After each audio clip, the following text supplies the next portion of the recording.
Op 8 maart is het Internationale Dag van de Vrouw geweest. Daaraan voorafgaand heeft parlementariër Krishna Mathura van de VHP een druk bezochte lezing georganiseerd in de ballroom van Lalaruk.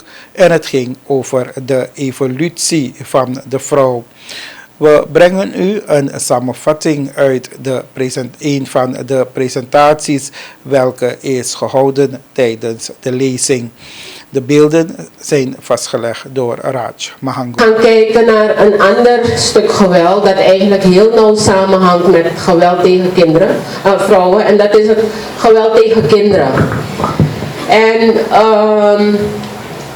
de respons tegen geweld tegen vrouwen heeft een lange geschiedenis.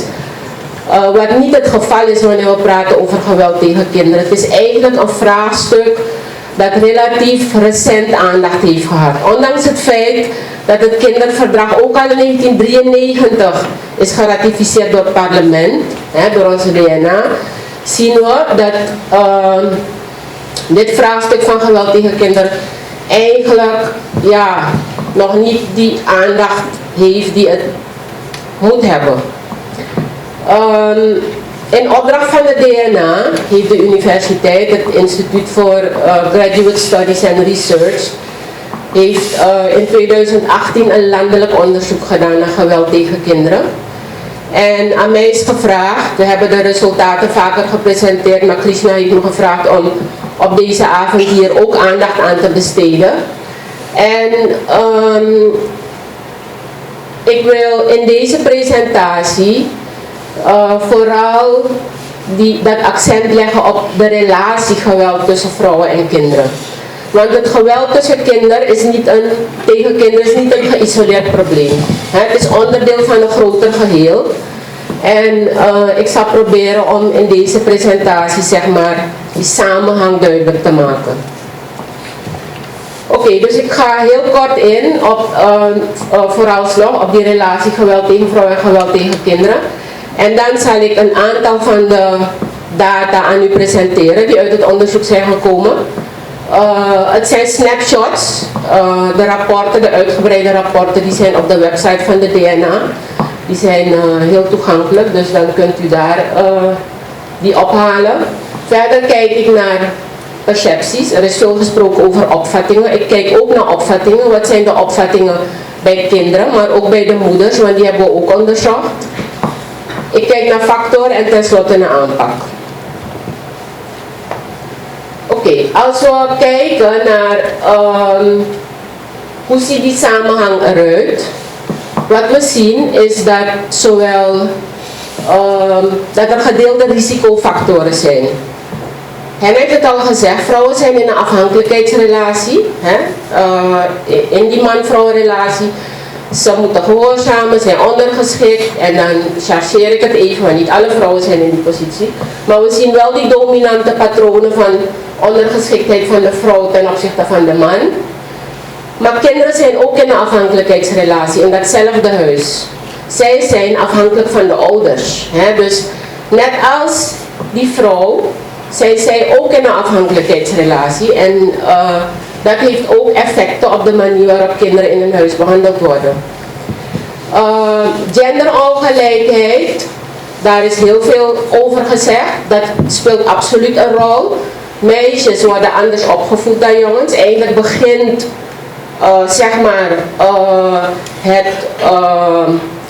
die patronen van ongelijkheid, die worden eigenlijk al heel jong met de paplepel ingegoten van dit is het gedrag voor meisjes, dit is het gedrag voor jongens. En wat we zien is dat in die opvoeding van jongens en meisjes, dat daar ook die mannelijke dominantie weer al heel vroeg wordt bijgebracht. Dat zijn dus die sociale normen. Mannen worden gezien als de leider van het gezin. En eigenlijk degene die de verantwoordelijkheid hebben voor de disciplinering van zowel de vrouw als de kinderen. En dat zullen we heel duidelijk zien in de data. Co-occurrence. Geweld tegen vrouwen gaat vaak samen met geweld tegen kinderen. Dat is zijn beide onderdelen van huiselijk geweld. Wat we ook zien, intergenerationele effecten. Mensen die mishandeling hebben meegemaakt in hun vroege jeugd, zijn geneigd om daders te worden op volwassen leeftijd. Heel veel studies hebben dat uitgewezen. En wat we ook zien, vooral vrouwen die seksueel zijn misbruikt, zijn geneigd, meer dan andere vrouwen die dit niet hebben meegemaakt, om geweld tegen kinderen te gebruiken. Wat we ook zien, geweld tegen vrouwen beïnvloedt de gezondheid van het kind. En dan heb ik het hier specifiek over zwangere vrouwen die vaak groter risico lopen op geweld. En eigenlijk wordt het ongeboren kind al negatief beïnvloed. En dat kan fysieke beschadiging zijn, maar eigenlijk ook al, zeg maar, mentaal. Oké, laten we kijken, nog even terug. En het is eigenlijk vanwege deze nauwe relatie dat we in de afgelopen jaren eigenlijk steeds meer een oproep horen om geweld tegen vrouwen en geweld tegen kinderen als één ding te zien. Om het niet als separate gebieden te zien. En dat het heel belangrijk is om de cycle of violence te breken. Oké. Dan ga ik nu met u door de data. Wat we zien, dit zijn allemaal hele hoge percentages die ook weer zijn bevestigd met het recente mixonderzoek van UNICEF. Kinderen maken, het aandeel van kinderen dat minstens één vorm van geweld meemaakt is 81%. Overgrote meerderheid. Psychisch geweld 74%. Kinderen die getuigen zijn van het geweld tegen ouders 28%. Ongeveer 1 op de 4 kinderen is getuige van geweld tussen ouders en tegen ouders. Lichamelijk geweld 3 op de 4 kinderen. Seksueel geweld 13%, 1 op de 6 kinderen. 3 combinaties van geweld, want kinderen maken vaak niet één vorm van geweld mee. Ze maken psychisch, lichamelijk en seksueel geweld mee. Of lichamelijk, psychisch en zijn getuigen van geweld in een huis. Dat is 16%, 3 combinaties van geweld, 4 combinaties van geweld, 6%. En misschien zeggen deze percentages u niet zoveel. We hebben representatief onderzoek gedaan, dat wil zeggen dat we kunnen vertalen naar absolute aantallen. En ik heb dat voor u gedaan. Is dat de volgende? Oh nee, nog niet. Oké, maar laten we even kijken naar getuigen van huiselijk geweld. Dat is 28%, ongeveer 1 op de 4 kinderen. En wat we zien, 23% maakt uitschelden mee. Fysiek geweld tegen de moeder 8%, fysiek geweld tegen de vader 4%. En het fysiek geweld tegen de vader is niet per se vanuit die vrouw, maar mensen wonen in huishoudens, er zijn verschillende familieleden en het kan dat mannelijke familieleden met elkaar vechten, hè? Dus dat is daar ook onderdeel van. Maar we zien, het gaat dus om uitschelden, maar ook om fysiek geweld. En dan heb ik hier een citaat van een van de meisjes van de school. Mijn vader slaat mijn moeder, soms met een riem, soms slaat hij met een schop. Haar haren trekken, harde klap geven. Wanneer hij het doet, dan is hij vaak dronken. We hebben gezien, alcohol kan een factor zijn. Dan gaat hij ruzie zoeken, soms met ons, soms met mama. Mama let op ons, maar dan krijgt ze ook pak slaag van papa. Hè? Wanneer we kijken naar het concept pak slaag, dan is pak slaag eigenlijk een sanctie als je de regels hebt overtreden. Dus kinderen krijgen pak slaag, net zoals mama pak slaag krijgt. Dus het is, daar zien we al die overeenkomst, de methode van disciplinering. Dit zijn de aantallen. Dus als we praten over, ik heb hier de meest ernstige vormen van geweld, heb ik hier in de tabel. Lichamelijk geweld met verwonding, 8,7%, is al gelijk aan meer dan 5000 kinderen. Seksueel geweld door volwassenen komen op ongeveer 8000 kinderen. We hebben het hier over annual data, dus jaarlijkse aantallen. 3 vormen van geweld, 9000, 4 vormen van geweld, 3000. Het gaat dus om duizenden kinderen die geweld meemaken. En als we kijken naar wat is zichtbaar, We hebben ook gekeken naar de data van de spoedeisende hulp en daar zien we in 2016, wij hebben het onderzoek gedaan in 2017, 2018. Dus dit waren de meest recente cijfers op dat moment. Toen waren er 521 meldingen van lichamelijk geweld met verwonding tegen kinderen. En uit ons onderzoek zien we die 9%, dat is gelijk aan 5000 kinderen ongeveer. Dus eigenlijk zie je op de EHBO maar 10%. Het is het topje van de ijsberg dat je ziet. En we hebben hier, ik heb hier wat citaten om u een idee te geven van het geweld. Maar het is dus branden met strijkijzer, slaan met een kapotte fles, slaan met bamboestok en dan het kind laten liggen op een bed met iets dat waarschijnlijk zout is, want het brandt. Slaan met vuilniszakken. Dat zijn allemaal rapportages van kinderen. Want we hebben dus naast het kwantitatieve deel hebben we ook heel veel gesprekken gehad met kinderen zelf. Als we kijken, en ik wil stilstaan bij het seksueel geweld, omdat we praten over intiem partnergeweld. En eigenlijk begint het seksueel geweld al heel vroeg in het gezin. Het zijn volwassenen die seksueel geweld plegen tegen kinderen. Maar het zijn ook kinderen die elkaar molesteren, geweld plegen tegen elkaar. En het gebeurt binnen het gezin en het gebeurt buiten het gezin. Wat we zien, en dat is eigenlijk best wel verontrustend, maar het is een patroon dat je wereldwijd ziet. Er is eigenlijk bijna geen verschil tussen seksueel geweld binnen het gezin en buiten het gezin. Dus waar je zou denken van het kind is veilig binnen het gezin, zien we dat er eigenlijk geen verschil is met buiten. Ook hier zien we een hele grote discrepantie met de officiële cijfers.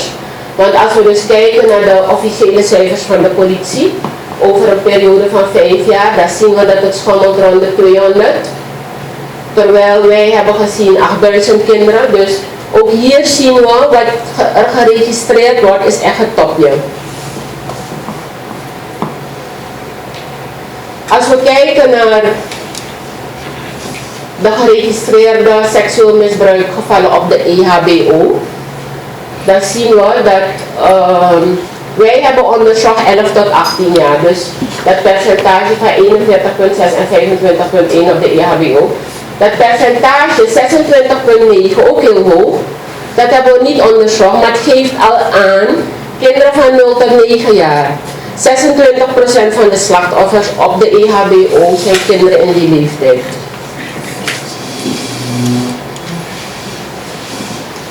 We hebben wetgeving en dat is een van de dingen die al is genoemd. Er is heel veel gedaan op het gebied van ontwikkeling van wetgeving en beleid. En we zien dat in de zedenwetgeving van 2009 dat er heel veel artikelen zijn die zeg maar hiermee dealen. Dus er is een heleboel strafbaar gesteld. Gedwongen seksuele handelingen, aanranding, verkrachting, seksuele handelingen met jongeren, machtsmisbruik, jeugdprostitutie, kinderpornografie, zit allemaal al in die wet. Maar tegelijkertijd zien we ook dat er een heleboel seksueel geweld eigenlijk sociaal geaccepteerd is. Het is niet gesanctioneerd. We zien transactionele seks, dus eigenlijk seks voor geld of andere materiële goederen. We zien partnerrelaties tussen volwassenen en minderjarigen. We zien seksueel molest van kinderen in publieke ruimtes. We zien seksuele agressie onder jongeren en dan typeer ik het hiermee. Ze zegt nee, maar ze bedoelt ja. Dus ik kan verder gaan. Dit zijn eigenlijk allemaal vormen van geweld die in die samenleving zitten en die eigenlijk vanzelfsprekend lijken. Hier heb ik ook nog wat citaten waar kinderen vertellen over het molest. 'S Avonds dan zijn er parties en dan krijg je dus zeg maar seksuele agressie. Wanneer je langsloopt, dan komen ze je vastpakken, aanraken van kom laten we even daar gaan wandelen, maar ze willen omgang met je maken. of hier een vriendin vertelt, of een scholier vertelt over haar vriendin, 10 jaar, die eigenlijk al een relatie heeft met een man en ama ejimimoni. We kennen die verhalen. Of kinderen die op school op straat worden gemolesteerd. Ik en mijn zusje, mijn broertje gingen naar school, dan een man in een zwarte noor, dan ging hij met de 50 zo voor mijn zusje doen. Ging hij er roepen. Dit is allemaal illustratief voor het geweld dat sociaal geaccepteerd is. Ik denk dat we dit allemaal kennen, de effecten. Gebrekkige hechting, negatieve invloed, meer risico op roken, meer risico op alcohol- en drugsgebruik op oudere leeftijd, meer risico op dadergeweld, meer risico op suïcide. Dat zijn allemaal effecten van het vroege geweld. Ik wil hier toch even aandacht voor vragen. En dat zijn eigenlijk hele alarmerende cijfers over zelfmoord onder jongeren. Het begint eigenlijk al in die leeftijdsgroep 10 tot 14 jaar en 15 tot 19. En als u kijkt naar die andere leeftijdsgroepen, dan ziet u dat dat best wel hele hoge cijfers zijn.